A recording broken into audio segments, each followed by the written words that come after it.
Hi there, it's Editor Chan. Today we're going to cover how to create an alternate costume for your character. Alternate costumes are only available in the offline version of SPNATI or online during seasonal events. The summer swimsuit event is coming up, so I need to get my beach gear ready to go. First off, to create a new costume or skin, click the Skins button. Type the name of the folder you want to store your skin in and click Create New. Next, select the character to which the alternate skin belongs. A separate workspace opens containing tabs specific to making skins. On the General tab, choose the name of your costume as it will display in the game. If there is a stage where your alternate skin looks the same as the primary skin, such as after they've lost all their clothes, choose that stage in this drop-down. Alternate skins require a complete set of replacement images, but by selecting naked here, I do not need to create replacements for the naked stage and beyond.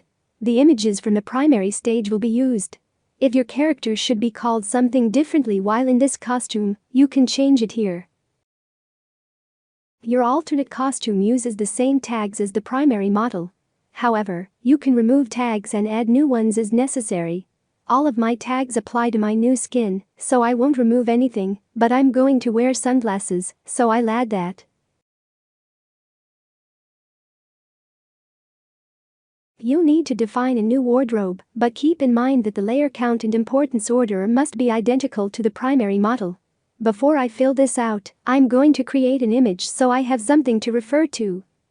I've got KKL running in the background and have prepped my fully dressed com model, so I'll add a pose for it and import.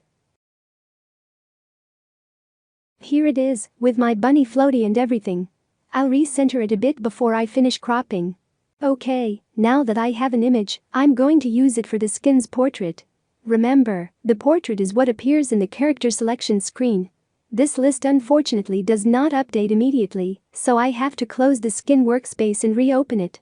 Now I can select the portrait. Alright, now that I can see myself, I can fill out the wardrobe. As you'll see, the type column is locked down, so we need to make our costume fit the original models. We're free to update the position, however, but you should keep the upper and lower important positions the same. Why does the layer count need to match, you might wonder? Because if you change it, it would wreak havoc on other characters that are targeting yours. I had to get creative with accessories in order to get a swimsuit to match the same layer count as my main outfit. Using sunglasses here as a minor item is a bit of a stretch, but alternate costumes are always going to be a bit of a stretch, since characters who aren't updated to recognize your costume are going to be acting like you're in your ordinary clothes anyway. Okay, I just need to update the plural and position columns, and my new wardrobe is good to go. Pretend I updated the plural columns. So the next step is to replace all your images. The Poses tab is populated with every image used by your dialogue, so you can import these one at a time and know when you've covered everything. Alternatively, since I used a template to create my initial images, I'm going to use another template to create my skin. I won't go into the details of creating this. Refer to the template video, since this works identically to the primary model. Before I go ahead and import this pose list, I wanted to point out where your alternate skin is actually stored. As you see here, it goes under Opponents, Reskins. Remember, you don't need to use a template. You can add and edit poses from the Poses tab without ever touching a template. Let's speed this up here.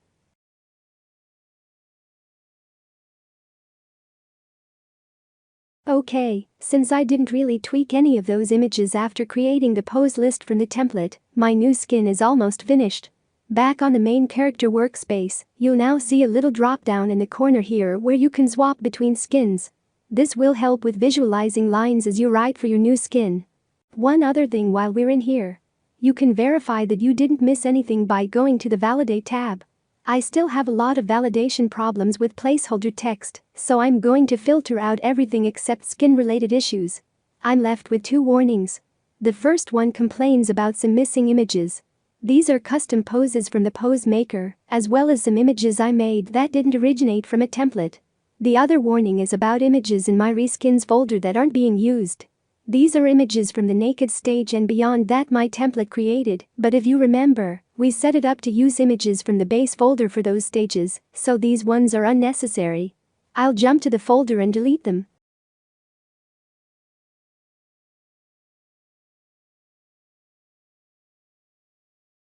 Now when I switch away from the validator and come back, that error is resolved. Let's deal with the missing poses next. First, one lookup is a pose I added outside the template. I've got a replacement already built in KKL, so I'll just add it to the pose list where it's already waiting for a code. Next, the pose maker poses.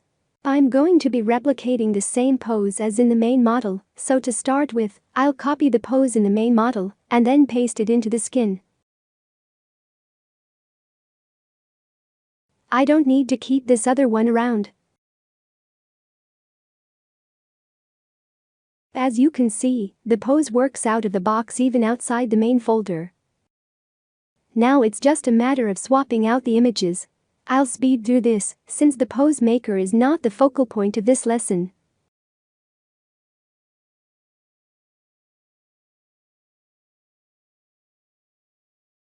Some of my images aren't the same size as the originals, so their positions are off, but that's an easy fix. There. We've got one pose maker pose left. This one was just a frame-by-frame sequence, so I'll use the sequence wizard again to replace the images. Alright, now if we return to the validator, you'll see that all reskin warnings are gone. We did it, so the skin is fully functional at this point, but without updating your dialogue to match, it's going to be weird.